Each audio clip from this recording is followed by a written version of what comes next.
بسم اللہ الرحمن الرحیم۔ تختی نمبر 10، اخفا۔ اخفا کا معنی ہوتا ہے چھپانا۔ کسی چیز کے چھپانے کو اخفا کہتے ہیں اور ظاہر کرنے کو اظہار کہتے ہیں۔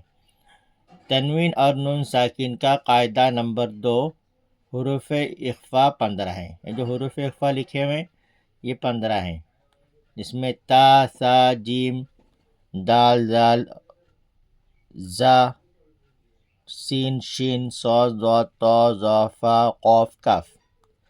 تنوین یا نون ساکن کے بعد حروف اخفا آئے تو نون کی آواز کو ناک میں چھپا کر پڑھیں گے۔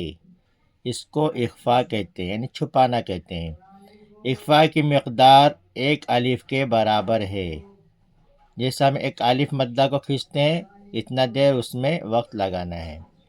اخفا ادا کرنے کا طریقہ: زبان کی نوک تالو سے ہٹا کر، جیسے اردو میں پنکھا کے نون کو پڑھتے ہیں۔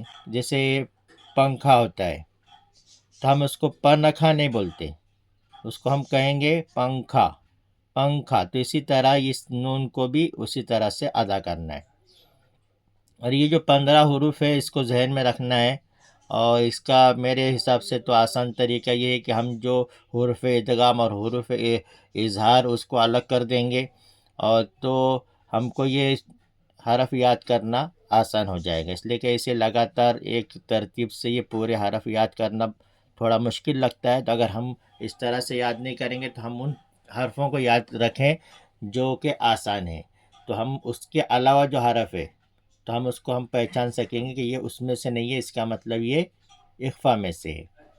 جیسے حروف حلقی ہیں، حروف حلقی اور جو حروف ادغام ہیں، ادغام کے جو حروف ہیں ان کو ہم ہٹا دیں گے، ایک با کو بھی ہٹا دیں گے اس لیے کہ وہ بھی قلب والا حرف ہے۔